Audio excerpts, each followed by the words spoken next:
Selamat pagi sahabat semua, ketemu dengan saya lagi Dr. Caroline Tirtajasa SPOGK. Hari ini kita akan bincang sedikit tentang resistensi insulin. Banyak pasien-pasien PCO yang menanyakan apa itu resistensi insulin. Kita lihat ya gambar berikut ini ya. Nah, apa itu resistensi insulin? Ini dalam keadaan normal ya. Memang gambarnya agak kurang jelas. Ini adalah gambar lambung di sini. Ini gambar pankreas ya. Jadi kalau kita makan, makanan kita terutama karbohidrat akan diubah menjadi glukosa ya oleh enzim-enzim di lambung ini. Nah, glukosa ini, gula ini akan masuk ke aliran darah dan harusnya akan digunakan oleh sel ya. Sebagian disimpan di dalam hati, lever, sebagian lagi akan disimpan di otot ya sebagai cadangan energi untuk otot. Nah, insulin akan dihasilkan oleh pankreas. Semakin banyak gula yang dihasilkan, responnya harusnya insulin juga semakin banyak yang dihasilkan untuk memasukkan si gula ini atau glukosa ini ke dalam sel supaya dapat digunakan oleh sel-sel ini. Ya, tetapi kalau seseorang tersebut mengkonsumsi gulanya terlalu banyak dan dalam waktu bertahun-tahun ya, tentunya pankreas ini juga harus memproduksi insulin yang lebih banyak juga untuk bisa memasukkan gula ke dalam sel. Lama-lama dia akan lelah ya, exhausted ya. Nah, saat itulah akan terjadi resistensi insulin ya. Jadi sebanyak apapun insulin, karena juga pankreasnya sudah lemah juga, sudah lelah dia memproduksinya, lama-lama akan terjadi kondisi resistensi insulin, di mana insulin tetap diproduksi ya dalam jumlah yang cukup, sebetulnya masih cukup, tetapi sel-sel dia sudah tidak bisa lagi memasukkan gula ke dalam sel.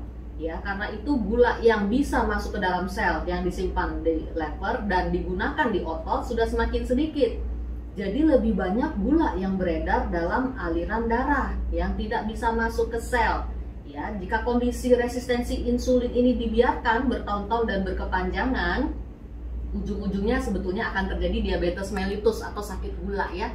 Sakit gula di mana insulin diproduksi ya dalam jumlah banyak, sebetulnya sudah maksimal, dia sudah pol, tetapi tidak bisa berfungsi untuk memasukkan gula ke dalam sel sehingga kadar gula dalam darah tinggi.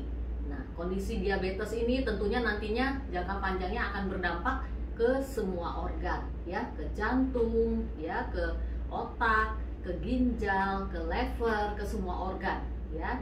Kondisi diabetes ini tentunya ya harus dikendalikan. Nah, apa hubungannya dengan PCO? Pada kondisi PCO atau polycystic ovary, beberapa pasien PCO sekitar 80%, kalau pada PCO yang obes ya, yang ada obesitas, 80%-nya itu terdapat kondisi resistensi insulin ini ya. Nah, kalau pasien PCO dengan kondisi resistensi insulin, kita harus kendalikan juga resistensi insulinnya, karena efek jangka panjangnya akan menimbulkan sindrom metabolik. Sindrom metabolik ini adalah antara lain hipertensi, diabetes mellitus, obesitas, hipertrigliserid atau kadar lemak yang tinggi dalam darah, dan hiperkolesterol atau kadar kolesterol yang tinggi. Nah, jadi PCO ini kondisi jangka panjangnya bukan berdampak kepada fertility saja, tetapi juga kesehatan secara umum, sindrom metabolik yang tadi itu ya. Nah, sekarang kita lihat gambar berikut.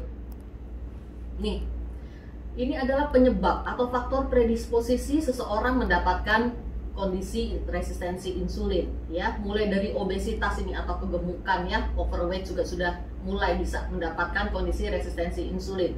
Kondisi inaktif, jarang gerak ya, duduk mulu, dan kondisi yang sedentary kita bilangnya ya, nongkrong dulu di kafe atau duduk di depan televisi, tidak ada olahraganya, tidak ada aktivitas sama sekali, itu mempermudah seseorang mendapat resistensi insulin. Faktor genetik, misalnya ada keturunan diabetes atau sakit gula di keluarga, itu juga berpengaruh.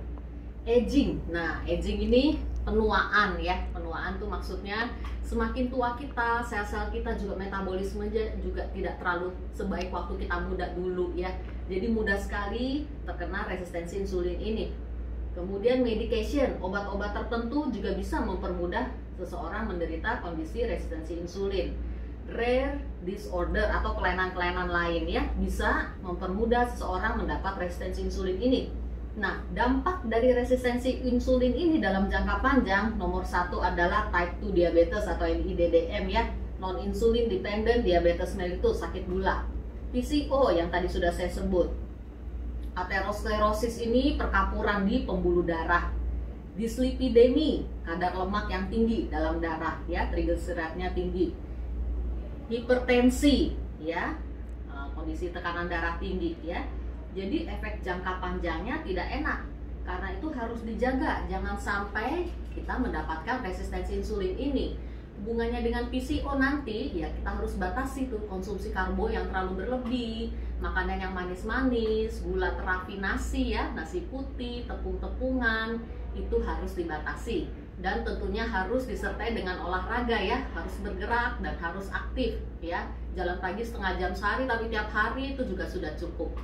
Sekian dan terima kasih, semoga menjadi manfaat.